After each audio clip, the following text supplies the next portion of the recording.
दारातच ही retro रांगोळी. वा शीतल. आमची लाडकी मैत्रीण शीतल हिने किटी पार्टीसाठी रेट्रो थीम ठेवली होती.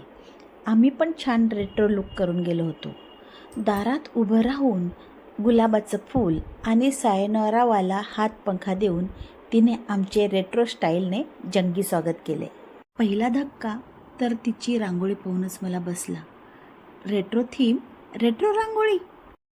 मग आम्ही छान सायोनारा सायोनारा ही रील केली.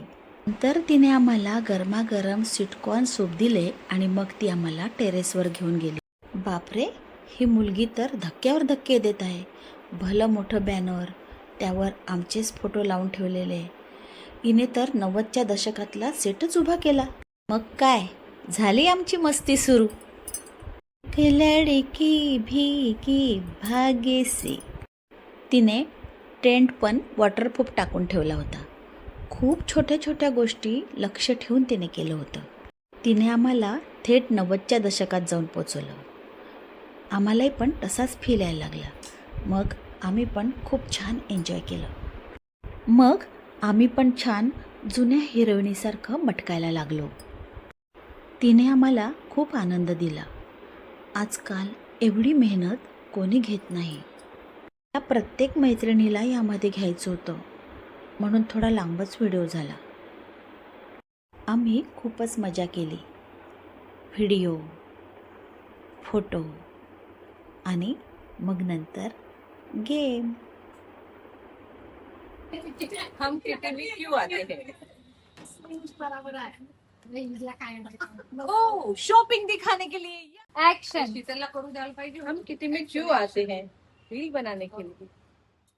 तुम्ही ओळखायचं समजून घ्या. मला मी चिठ्ठी ओपन केली, त्याला वाचलं, तर मला जर टायगर वगैरे निघाला तर मी तुम्हाला एक समजावं म्हणून सांगते.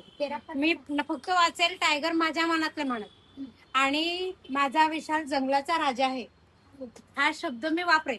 तर तुम्ही जोपर्यंत तो प्राणी ओळखत नाही तोपर्यंत त्याचं वर्णन करायचं. तिने खूप छान गेम ठेवलेत. आणि बक्षीस तर खूपच सुंदर.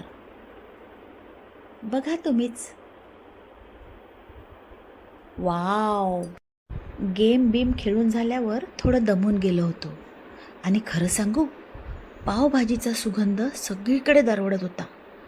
मग काय, तिने केलेल्या पावभाजीवर यथेच्छ ताव मारला. वा शीतल, पावभाजी अप्रतिम.